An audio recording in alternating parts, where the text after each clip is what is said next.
So you walked in the door tonight, Yes. uh, and and Isaiah said, "I want to talk about the glass cliff." It's the first time I've ever heard of that, Mm. the glass cliff.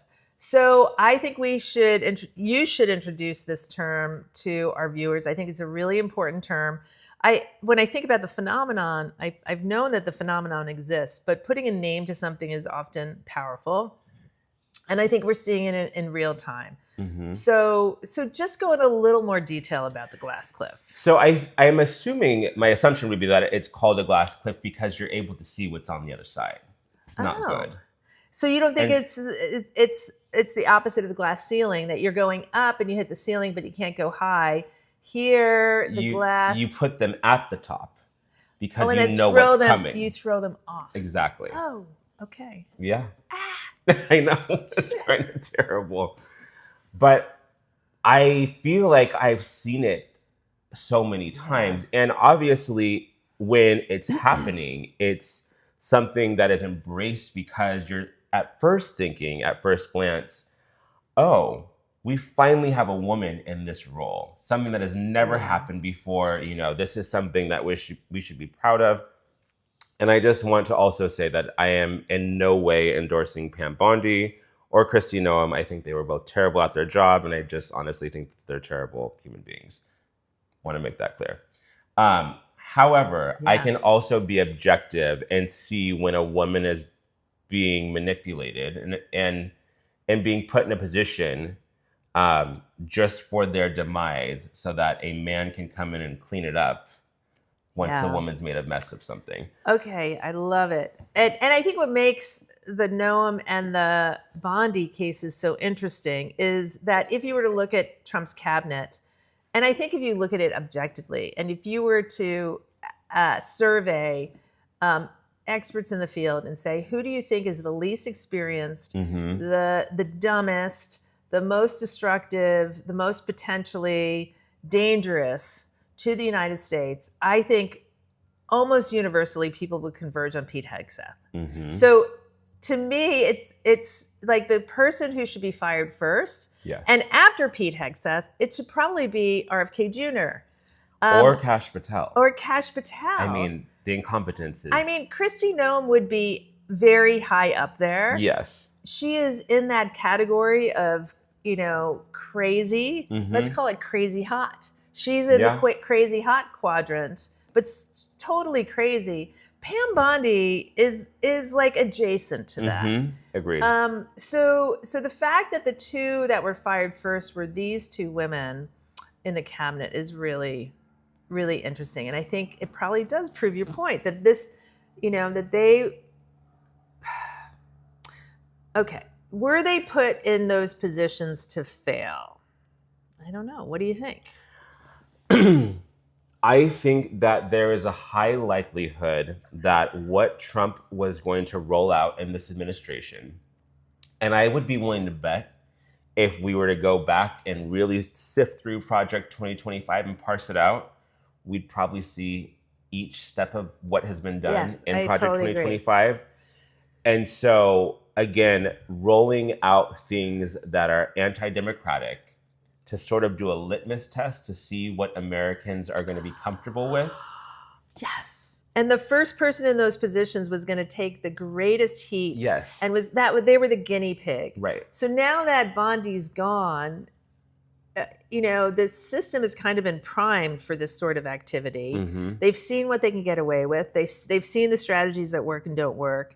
Now you can put in somebody who's more likely to be successful, and you can sort of say, okay, this person who angered so many people and sort of broke trail Mm-hmm. and made the first scalpel cut is gone, and it's kind of now back to normal. We've got you And know I don't think it's any coincidence that it just so happens to be right around the corner from the midterm elections.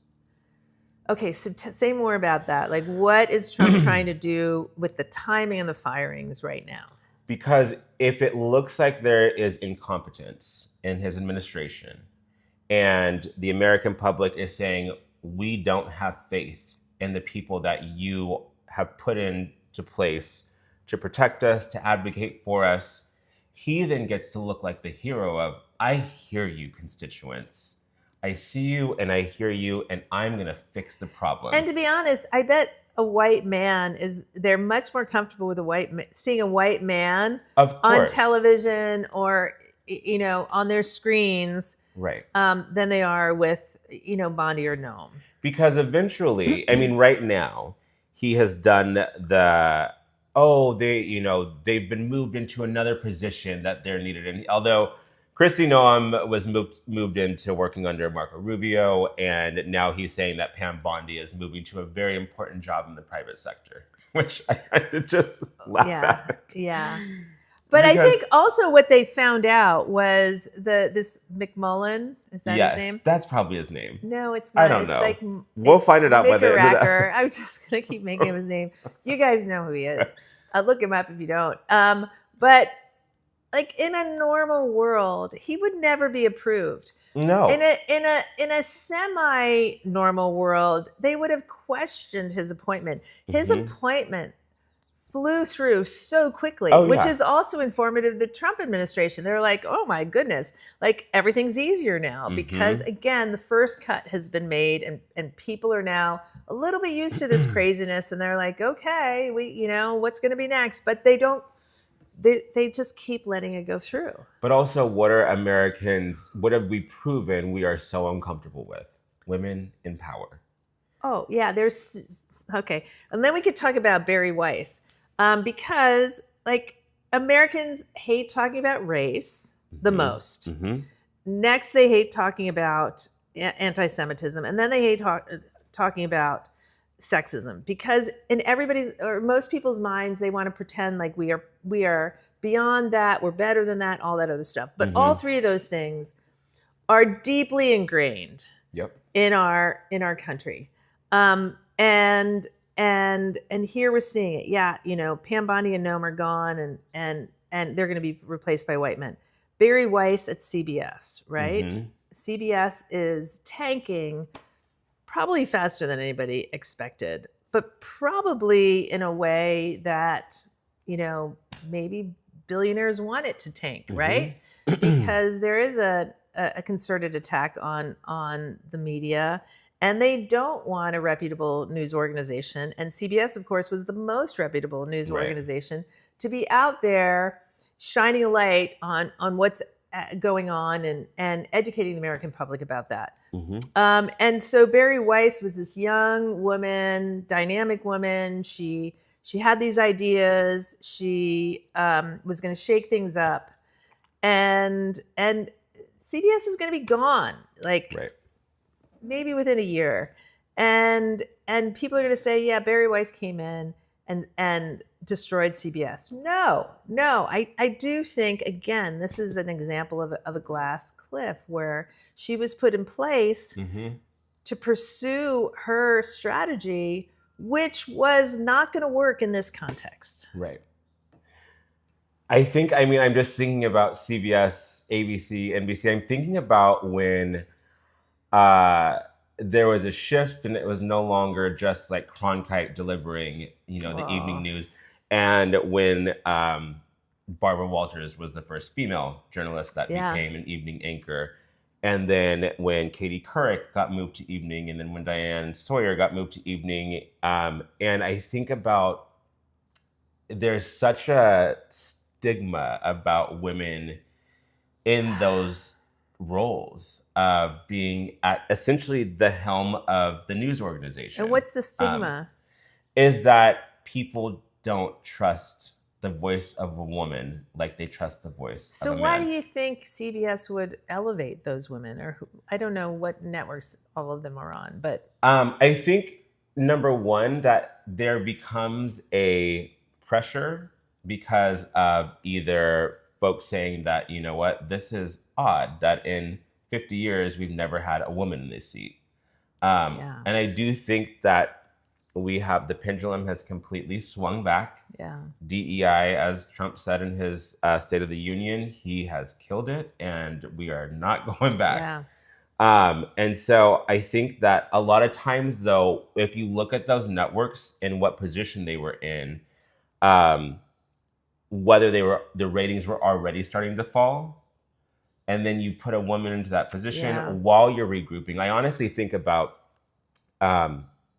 when Kamala stepped in to be the candidate this last election, and if there had been real strategy, I don't think that things would have gone down the way they went down in this past election cycle. Okay. I think that the Democratic Party knew exactly what time it was when it came to Joe Biden being able to run for another 4 years, or being able to be president for another 4 years and run. And I think that they did not have a plan of who that candidate was that they were going to be able to run successfully. And so who do you put in when you've already seen Hillary lose to Donald Trump in 2016? You know that America doesn't really have a stomach for it. Then you choose to put in not only a woman, but a woman of color. And then who takes the fall? Yeah. Kamala. And so instead of yes. Do you see what I'm saying? Yeah. So because they basically got caught, that the debate between Joe Biden and Donald Trump revealed the state of Joe Biden to the American public. They got caught pushing an incompetent or soon to be incompetent candidate. Right. And then suddenly they're caught on their back feet and they have to scramble. And but again, like, why would you do that? Why wouldn't you pick the very best candidate? Because there was a high likelihood that we were going to lose. I mean, there was so much distrust in the Democratic Party as it was at that time.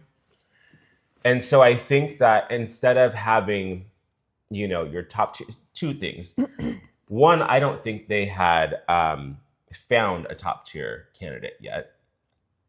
And I think that each possible candidate had their own identity issue. Right. Either they were Jewish or they were gay or they were polarizing. I mean, Gavin Newsom could not have won. Or from that California. election. Yes, I agree. So instead, it's like, we'll have Kamala be our collateral damage. And then what happens, but that's so cynical. Like, wouldn't you? And I think I'm not that cynical. I also don't think he picked Bondi and Noem because he's like, this is gonna fail, and I want them to go down with the ship. But there are so many male lackeys he could have chosen, don't you think? That Trump could have chosen to be in those positions. I don't know. I don't know how many people would want to be Trump's attorney general in this administration, where literally your career and your reputation is going to be defined as a failure in the Trump administration. I wouldn't say a failure. I was gonna say a fascist, but that's not the right word. I don't think people are going to look at Noem or Bondi because I think sometimes it's more easy to, maybe that's not true. I don't want to say that. What started going through my head as you were saying that is, who, when they lose their career in the cabinet, would be a good fit for Fox News? And I think Bondi and Noem both would. Right. And you think about it, and it's like, they sort of have that, like, it's no really substitute for being the attorney general or the, what was Christie's position? She was the head of DHS. Yeah. No, Department of Homeland Security. So, it's not a substitution for that, but would Kristi Noem, someone who really, no, I don't see any other president picking her to be a part of their cabinet, to be as so front-facing as she was in this one. I think she'll be perfectly content having a career on Fox News. Yeah, I think so too. I don't know. I like, when I look back, why did Trump pick Kristi Noem? I think because she was a rabid loyalist. Like, she was somebody who was. So was Marjorie Taylor Greene. I know, yeah, but not anymore. Yeah. Okay, let me shift a little bit. because this is a puzzle that I don't have an answer for. Mm-hmm. Why have all these other countries around the world been able to elect female leaders? Mexico, Yeah. India multiple times. Go around the world. Italy, oftentimes quite traditional, oftentimes known as patriarchal societies, and they have been able to elect female leaders. Why has the United States not been able to do My that? first instinct would be the Bible. Because even in Mexico, there is a higher um, emphasis on like the holiness of Mother Mary. Like she is the figure that is up there. So I feel like, when I think about that, and then I think about the opposite end of the spectrum, where in America, it is very patriarchal how we look at the Bible, the Father, the Son, the Holy Spirit. And then also in the Bible, talking about women being in places of submission to their husbands. And so that's essentially, and women not being in leadership roles in churches or being pastors, not leading a church. Like, Okay. if we are supposed to be a country that is which, if we are, I only laugh because to have been a country that was created to avoid persecution because of religious freedom, but yet we are a Christian country.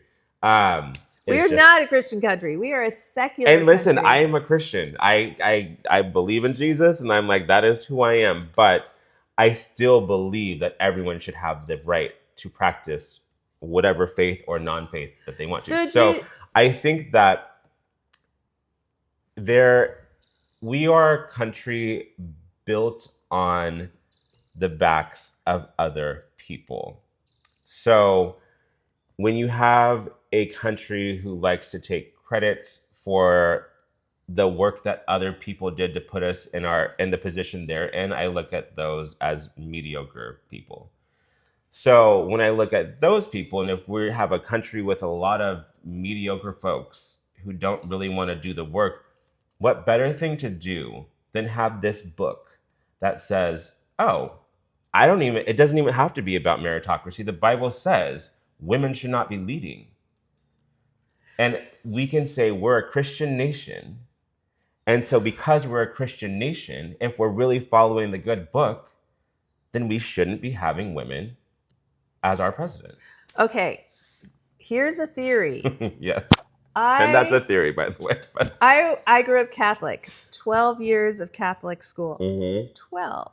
You grew up in an evangelical Christian household. Is that true? Southern Baptist, but then okay. Evangelical, yeah. Okay. Could the difference, let's say, why Mexico and Italy, and this is a biased sample, why they can elect female leaders, but the United States cannot? Is it because the Virgin Mary in the Catholic faith, which is Italy and Mexico, is elevated, but the Virgin Mary in women is not elevated in the evangelical Christian tradition? Correct. Okay. Yep. So that might actually be the reason that... It could be. That's my theory. Okay. I mean, that's kind of cool. I just think about the places that have women, and I think a lot of places, so much of how people function is based on their belief system. Yeah. And so if we're in a place where we have a belief system that women should not be in those type of positions, then and like I said, it's an easy thing. It's like you don't even have to prove yourself. You don't have to go through the meritocracy of it all. You can just say, you've got a vagina. You're disqualified. Yeah. I don't have to compete with you. Yeah. Yeah. I feel like if my mother sees this, she's going to be like, did you really have to say vagina? Oh, wow. Oh, sorry, Mom. Sorry, Mom. But I think it's interesting. So then I started putting all of this in the context of like, what does this mean going forward? Right. And is the fact that Trump is now starting to fire his cabinet, right? Like his first term in office, 2016 to 2020, It was like a rotating This took a door. while. I'm surprised it took Yes, this long. he showed a lot of restraint this time, and he Yeah. clearly was sticking with people who, like Hegseth, after he revealed all those classified secrets, like what he did in his first weeks of office Yeah. should have gotten him fired 10 times over. If you don't remember, look up the Signal chats with Pete Hegseth. Yeah. It's crazy. So he showed a lot. Trump has shown a lot of restraint, but now it's starting. Mm-hmm. So is there a tell that he's firing them now? Is there a tell that he's firing these two particular women? And what can we expect moving forward? It makes me wonder if there are people he had always had in mind to go be first. in these positions so later on, saying, you know what, we need to have someone here, but they can't take the heat.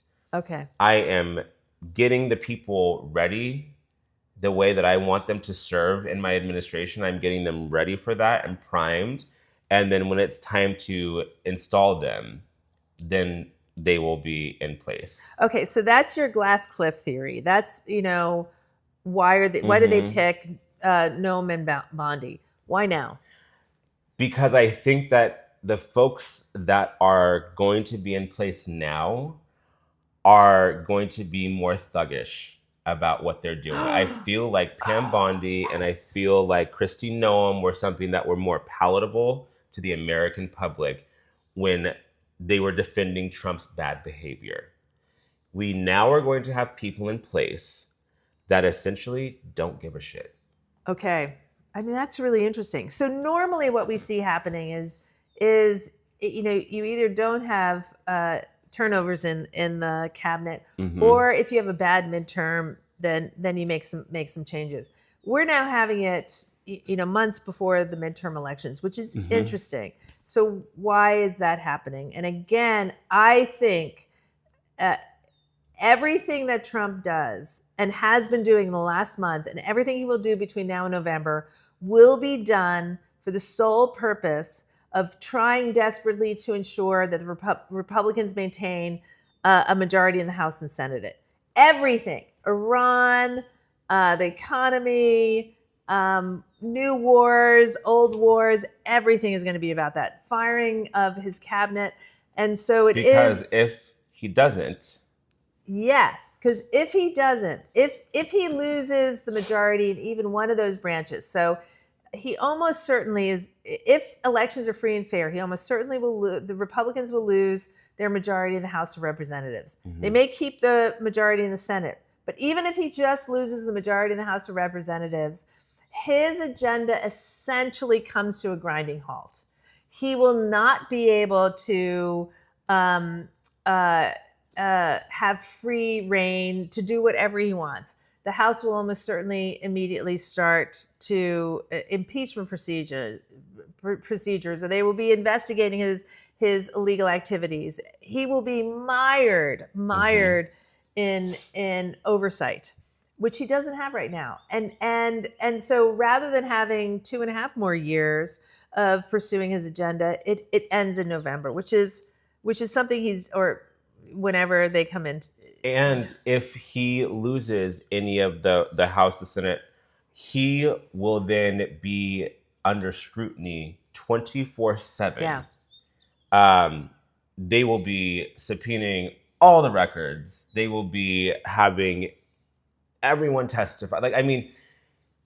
He won't have a free pass like he does right now. And so what do you do if you know that you have a House that's working to impeach you, or a Senate that's working to impeach you, or both? I just had it. Go ahead. Just had an insight. So what does he need to do? He needs to do a lot of things. One, he needs to make prices more affordable, right? Affordability, which means he absolutely has to lower oil prices. So why go into Iran? Because he thought he could Venezuela Iran. He thought he could go in there and topple the Ayatollah and take control of the country and its oil supplies, and oil prices would drop. Now, anybody who studies Iran would understand that Iran is not Venezuela. And even though Iran has been America's number one enemy since the Iranian Revolution in 1979, no American president has ever attacked Iran. And that's not a coincidence. They haven't attacked Iran because Iran is much more powerful than Venezuela. It's much more populated. It has militias that planted throughout, or that it supports throughout the Middle East. It can hurt the United States and the world oil supply in a zillion ways. Trump, of course, doesn't take this into account, barges in and thinks it's going to be easy, and we're now seeing the results of that. So Trump, everything he does is focused on the midterms. He needs cheap oil. He's not getting it. How else do you affect the midterm elections?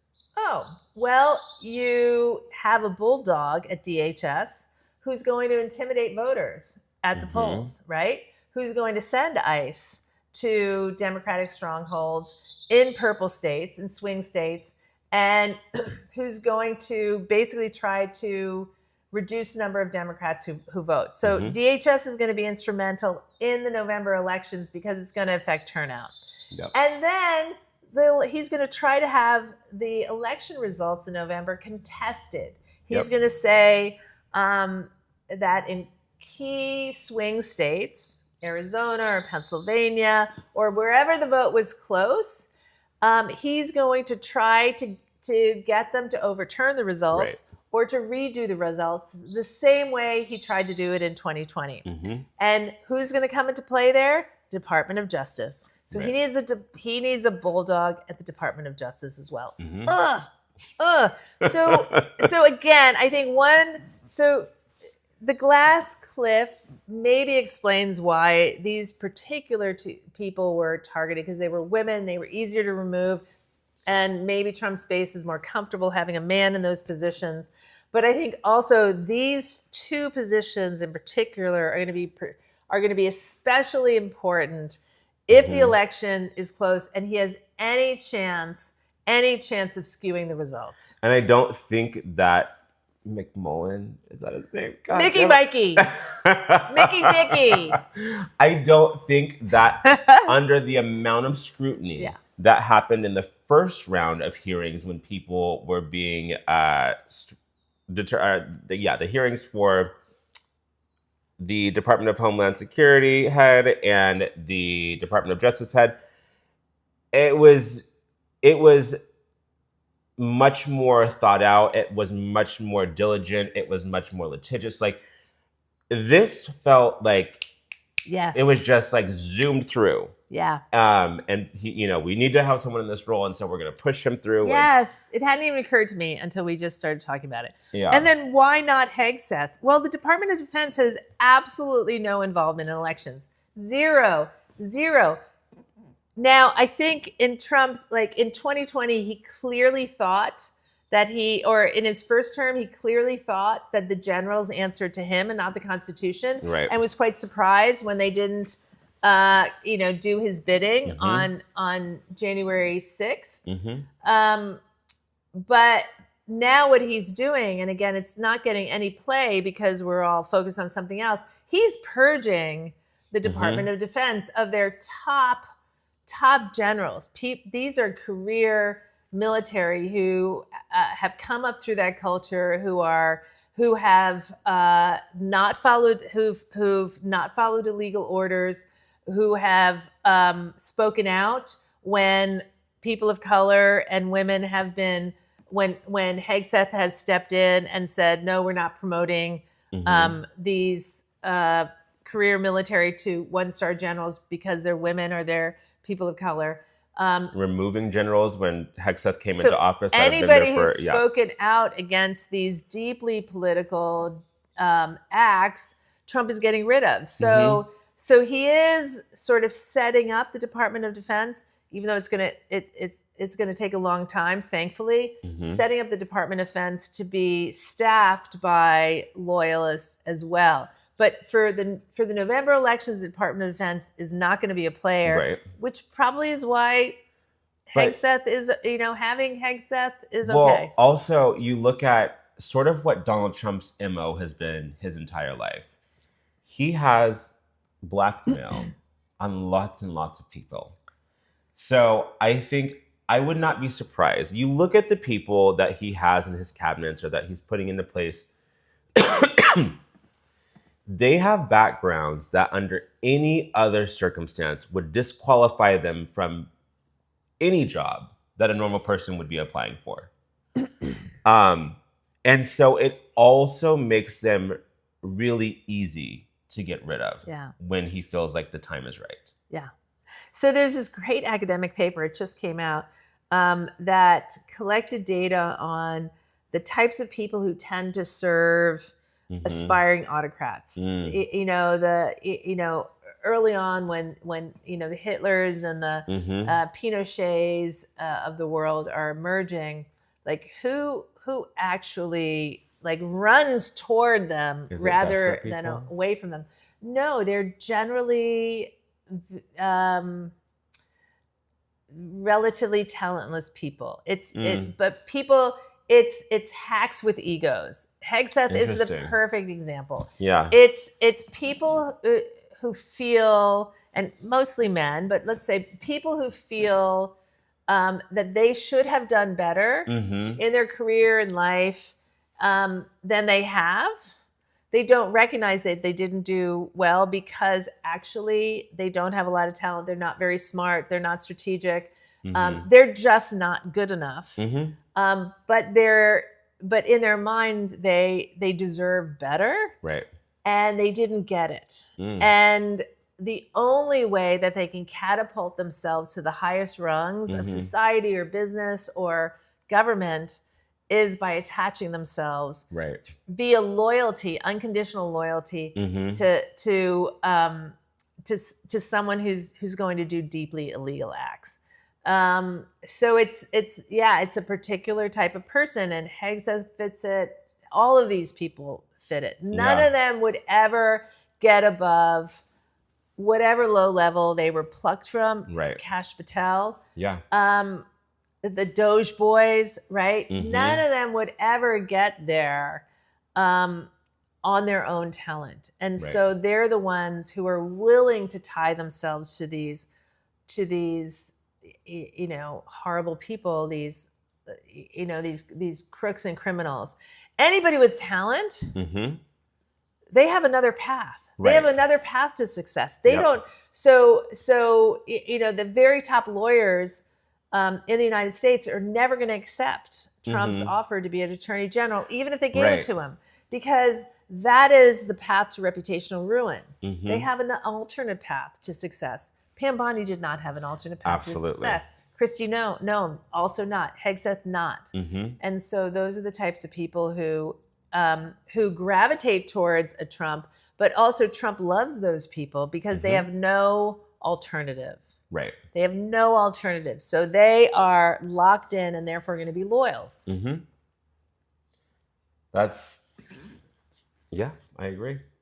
Okay, but we're ending this session, but you tapped something about, Trump has all this blackmail that he can utilize. And maybe in the next episode, we can talk about blackmail. Who else in his orbit? And the Epstein tapes. Yeah. And how I think most Americans underestimate probably that the most powerful tool to manipulate and control the most powerful people in the world, although most of them, again, are men, are sex tapes, honeypots. And I'll tell you a story of having dinner with the ambassador of Iraq a number of years ago. And what he revealed, I don't remember the details, or I'm not going to tell the details, what he revealed about this vast network of honeypots that exists to try to trap the world's most powerful men. And you would be surprised at how easy it is to trap them.